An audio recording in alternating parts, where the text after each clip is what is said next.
What up, people? Annie's here, Gil Forever, another redirect. Unfortunately, well, actually, let me double check right now, because that could easily change. No, unfortunately, no.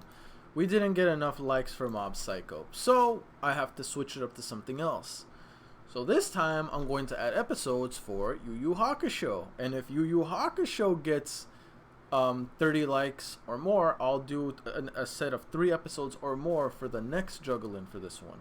But if it doesn't, I'll have to go to the next one because I need to consistently upload all the time. Otherwise, yeah, that's not good for content. So I need to upload as much as possible. So whether it be for Patreon or something random. But I will also be uploading Ruby very soon. We'll see on what it is for Ruby I'll be uploading. But just stay tuned on the channel on Ruby, Symphogear, so on and so forth. Yeah, that's what I'm gonna do. But yes, for those of you that don't know, it's gonna be Yu Yu Hakusho.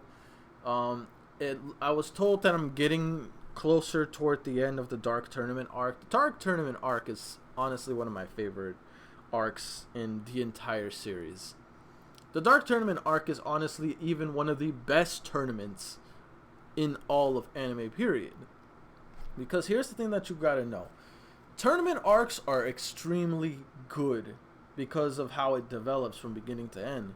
But the sad part is not every series can do a tournament arc well. Some people do a tournament arc at a very fast pace, like they go through it like this. Like for example, in the Hunter x Hunter anime, for the Hunter exam toward the end, it was like a little small tournament, but they skimmed over it so fast. When I wish they could have made it a much longer process.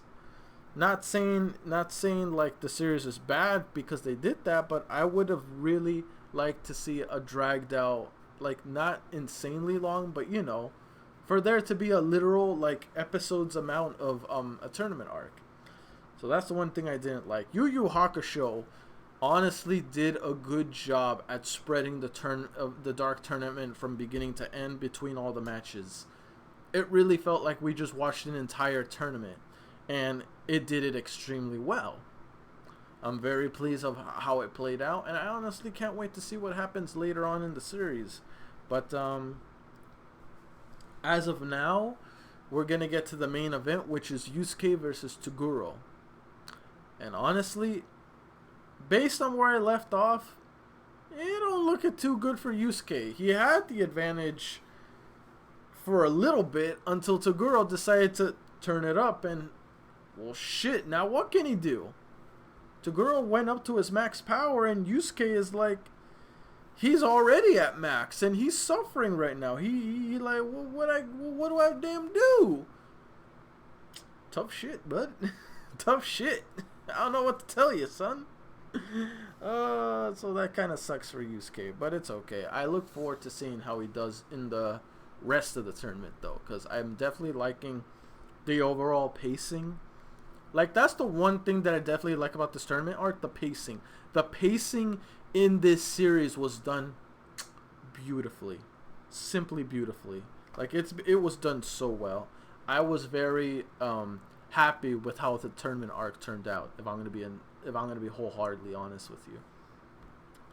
I just want to know, after the Dark Tournament, what is there left from moving here on forward for the series? Because the tournament arc was so long and it took up so much episodes run, that it makes me wonder, like, okay, it did this much and it took up this much time, so what is there left for the series? Like, what is there left that they're gonna dive into for the series?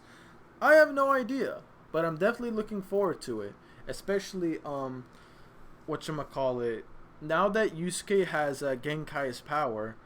I wonder how is he going to utilize it for future battles moving on forward. Because I know there's still a lot of episodes. There's still plenty of episodes left of Yu Yu Hakusho. I just want to know if after Toguro, if there's anyone that can really contest Yusuke. Because Yusuke just seems like he's honestly in a league of his own. I don't see Yusuke like pretty much losing to anyone.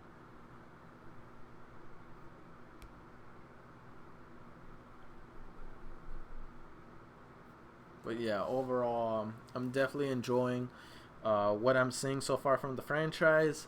I'm just curious as to what else can I expect, because this was already a rare gem in and of itself.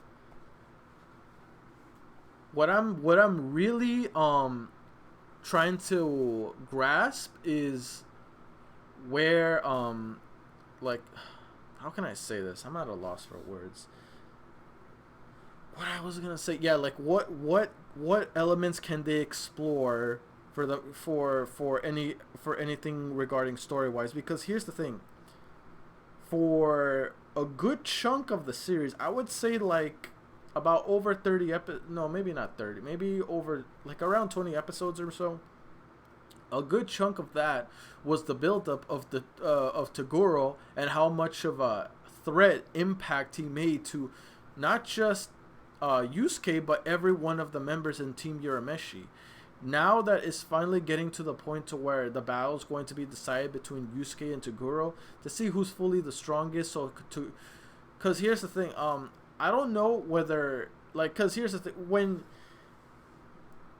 no, I was gonna say, what if Yusuke beats Toguro?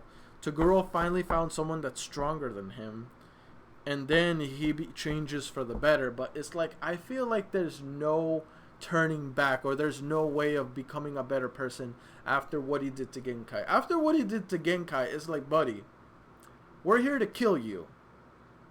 Yusuke is here for blood. He's not here to make friends in this tournament. I mean, at first it was just to survive. Now it's personal after what Toguro did. So I don't think there's no going back for Toguro. Like, after this fight, Yusuke might legitimately kill him, and who knows what comes after that. But I'm sure that there's no forgiveness here. Like, he straight up killed Genkai in cold blood. Come on now. Come on now. There's no forgiving that. So I'm just concerned as to what the one thing that we can definitely like delve into is more other characters aside from Yusuke, because I feel like we got a good, obviously the main character is Yusuke, but I would like to explore other characters like I feel like Kuwabara, we kind of have a good understanding, a good foundation. It's Kurama and Hiei who are I'm the most focused on, because even though we have some idea, especially Kurama's past, we need to settle the matter between Hiei and his sister. So that's something that's kind of swept under the rug, unless someone opens it up and there's a chunk full of yeah, you know what I'm trying to say. So yeah, there's that, and then plenty of other things, but I digress. We have to wait and see what happens further into the series to really decide that. But anyway, guys, that's it for this one. Hopefully you enjoy it. See you guys in the next video. Peace. I'm out.